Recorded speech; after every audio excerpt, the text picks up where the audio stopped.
Brian and Kevin back with you. Quite the NBA slate we have tonight on ESPN. After us, the Celtics are underdogs in Philly. Boston's 5-game winning streak over. They've got Kemba back. However, they'll be without Jason Tatum once again tonight. The Nets, how about this? Big favorites in Cleveland. Kyrie Irving will start tonight against his former team after missing the last 2 weeks, which means we would see the new big three in Brooklyn for the first time: Harden, Durant, Kyrie. Also on ESPN, the Suns are road favorites in Houston, where on Monday the newest Rocket, Victor Oladipo, dropped 32, second most points ever in a Rockets debut. Tim Legler joining us now with much more on the Nets, getting the chance to roll out their big three tonight. If you're Steve Nash here, Legs, how are you taking advantage of this lineup of Kyrie, Harden, KD on the court together? Well, listen, first of all, even with just KD and James Harden together the first two games, there's never been that level of offensive talent paired up together, just in terms of raw scoring ability in the history of this league. So you always had the luxury of having one of those guys run your offense, but now you add a third guy to the mix, so it's even more firepower. But I also think it's important to stagger minutes. And what I mean by that, Kevin, obviously they're going to start together each half. They're going to finish games together, the three of them. Well, if you take those 18 minutes and understand they've got to be out there together, I think those other 30 minutes of the game, Steve Nash would do himself a service if he only played two of those guys at a time, because I just think they're going to coexist better and have more opportunities to get into a rhythm if two guys are on the court at once. But you understand, when you start the game, start the second half, and finish the game, that's 18 minutes right there. They're out there together. You're going to have to manage those times as well. Obviously, the end of game being most important. But those other 30, take advantage of the fact that you're the only team in the league that never has to play a single minute without one of the best offensive players in the league on the floor. Steve Nash is the only guy that can claim that, so take advantage of it by staggering minutes. Yeah, it helps also you're in Cleveland, you're 10-point favorites, and it's Kyrie's return to Cleveland, the team that drafted him #1 overall. I'm curious to see how they flow on defense as well. The Nets, by the way, coming off that impressive win over the Bucks, and the Celtics and Sixers are tipping off shortly right here on ESPN after SportsCenter. So how do you currently rank the top 4 teams in the East right now, Legs? Well, the top of the East has never been more interesting, but I'm going to go ahead and put Brooklyn up there first. I just think the raw offensive power of Kevin Durant and James Harden at the end of the day, even if Kyrie makes it a little bit disjointed, those are two guys that you just don't have an answer for, and their role players fit in nicely. I think I'd put Milwaukee second. I love the addition of Jrue Holiday, but I think they need to get him more involved in late-game situations. And then you've got Boston and Philly right there. Those two teams are looking each other in the eye.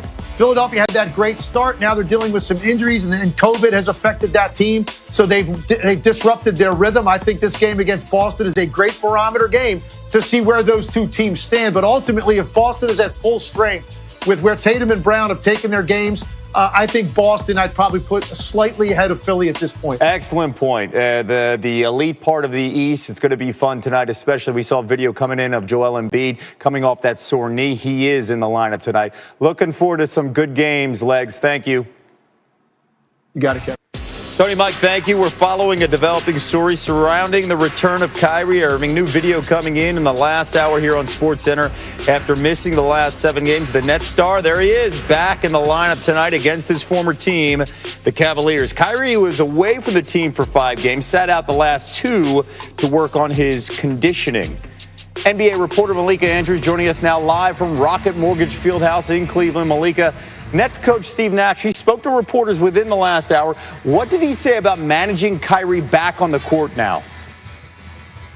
Well, Kevin, he said that the plan is for Kyrie Irving to start tonight alongside James Harden and Kevin Durant. And he said that he's not in a rush. He is curious to see what this looks like out on the court, but he's not going to be taking this as one game hit or miss. And he also talked about how the organization can continue to support Kyrie now that he is playing. But I'm just excited because of the possibilities and excited to see these 3 guys, and their teammates figure out how to be as dynamic and versatile and connected as possible. The most important thing is the attitude and the approach, more so than the outcome. There's many outcomes, but if our approach is right, there'll be positive outcomes. It's more important than basketball, that he's balanced, happy, and thriving. So if we can help him get there in his life by what his work environment provides for him, then that's number one. And then then if we provide that, we hope that he'll perform to his ability.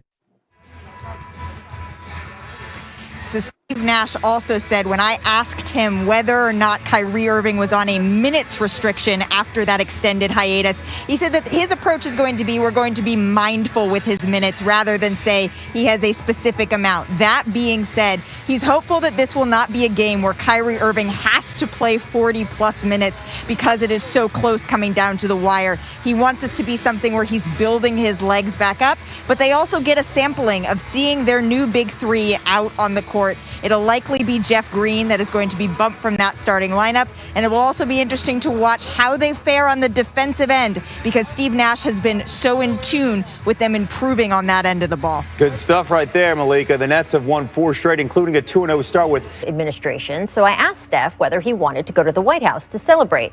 It's a question I frankly wouldn't have even asked over the previous 2 decades. After all, regardless of party, the president of this country swears an oath to protect and serve all Americans, even those he disagrees with. And athletes had always largely responded in kind, regardless of who they disagree with. But after Donald Trump ran a campaign based on divisiveness and then as president adopted a platform that many NBA players felt was not just not inclusive of them, but actually against them, would Steph even want to go? Here is our conversation. Behind you over there is the trophy. Normally, when you win one of those things, you go to the White House to celebrate. Your coach has stood up there and said you guys are going to meet and discuss it as a team. Kevin Durant's been very open. He says, I don't want to go. What are your feelings on it? I'm on that same tip, and obviously you don't want to rush to a decision on kind of understanding the magnitude of what this means.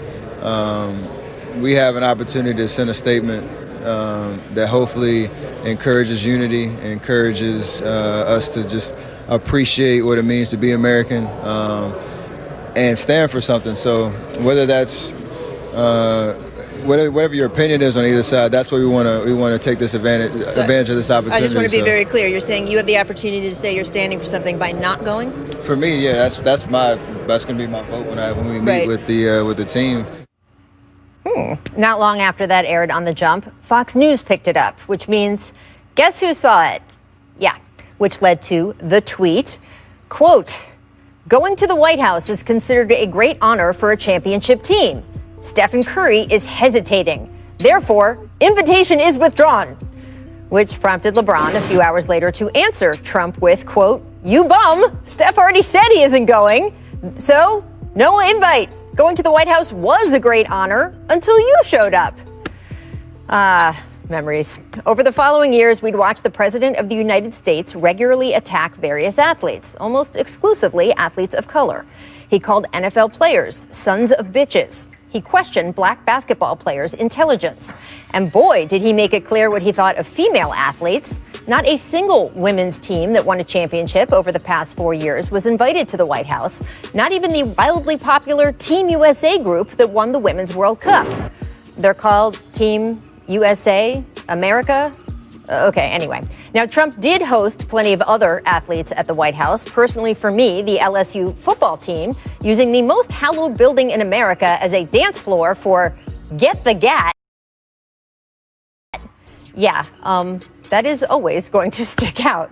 You know, it's a funny thing about athletes making White House visits. In some ways, they're just one more ceremony. But ceremonies like this are actually pretty crucial ways a country identifies its most important values. Who the most powerful person in the world chooses to celebrate helps define who deserves that American seal of approval. And that's why when Barack Obama was president, he not only invited Olympians to the White House, he actually reached back into history and invited families of African Americans, like the family of Jesse Owens, who back in 1936 was very specifically and purposely not given that presidential seal of approval. Obama also invited Paralympians, more women's teams than any previous president, and yes, of course, NBA champions. The Jump was actually fortunate enough to be invited